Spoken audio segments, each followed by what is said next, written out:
El Parc Olímpic del Segre presenta nova identitat. L'equipament evoluciona i simplifica la imatge comercial.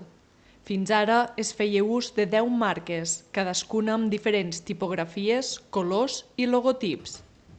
El nou disseny representa els orígens del parc amb una piragua d'eslàlom i juga amb elements que recorden el moviment de l'aigua.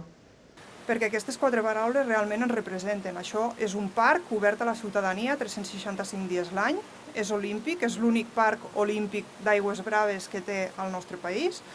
Per tant, això ho hem de valoritzar molt més del que fem. La nova identitat es fonamenta en 4 eixos: comunitat, esport, natura i turisme.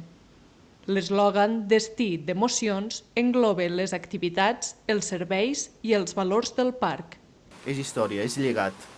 És el fruit d'un projecte polític que va sorgir d'una desgràcia, com tots sabeu, dels aiguats del 82, i el Parc Olímpic del Segre també és il·lusió col·lectiva. Il·lusió col·lectiva per un projecte, per una instal·lació, per uns Jocs Olímpics. La nova marca vol donar més visibilitat al Parc Olímpic del Segre per arribar a nou públic i reforçar els vincles amb la comunitat local i internacional.